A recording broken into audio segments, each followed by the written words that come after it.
Right, in today's video it's going to be all about the Hyperlapse mode on the DJI Osmo Action 5 Pro.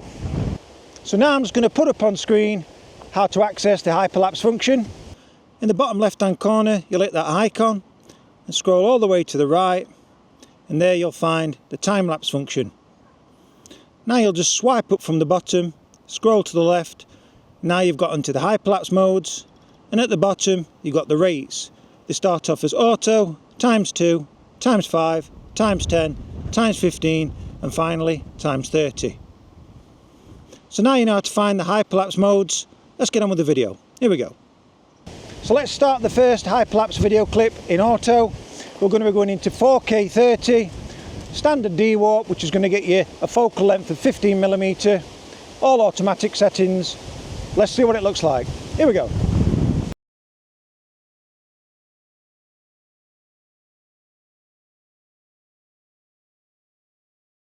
So what do you think to the automatic mode?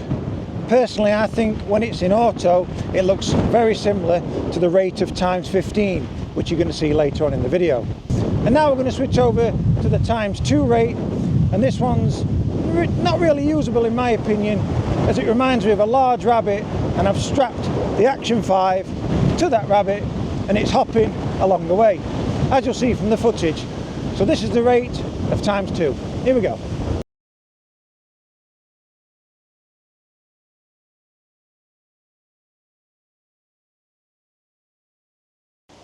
Now, did you enjoy the bouncy footage? Just as I've said, it's like a large rabbit with Action 5 attached to it, hopping all the way. Now let's step up to a rate of ×5 and see what that looks like. Here we go.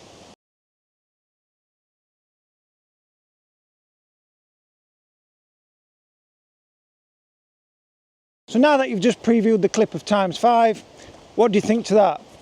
Again, that looks like that large bunny has had a few Red Bulls this time and is hopping a little bit faster.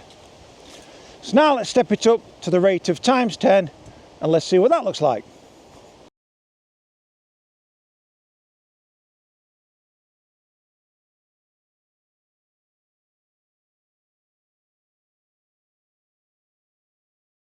So what do you think of the ×10 rate there?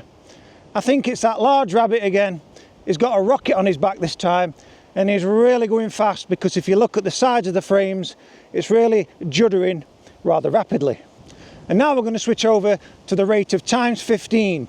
Now this is my preferred one. I use this all the time and you'll see that it looks a lot like the first one in auto. So let's get the Action 5 Pro into ×15 and see what that footage looks like. Here we go.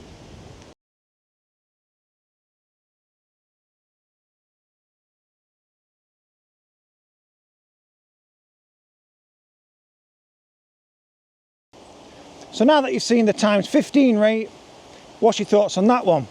That's the one I always use, as I've said before. It's very similar to the auto mode. It's a little bit faster than the ×10, but it's a lot more usable than the ×2 and the ×5.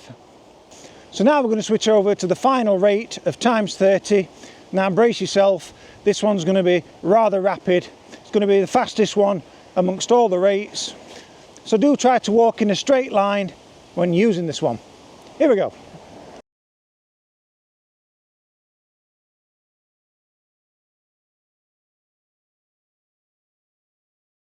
So what do you think to the rate of ×30? I'll go in that fast, my hats blew off. That were rapid, wasn't it? So now that you've seen all 6 rates with the Action 5 Pro, you'll be able to decide which one suits you best when you create an Hyperlapse. So do keep in mind, when you're using the Hyperlapse function on the Action 5 Pro, the lower the rate, the slower the footage and more unstable it becomes. The higher the rate, although it's a lot more faster, it's a lot more stable. And also remember to try and choose the path that you walk, because if you've got any tight twists and turns, especially in the higher rates, the footage just looks a bit unusable and it makes you dizzy to just watch the screen, to be fair. And always use a chest harness, and always ensure that it's fixed in a nice tight position, just so it's not slopping around when you're walking. So now I've reached the end of the video. I hope this Hyperlapse tutorial has been useful for you today.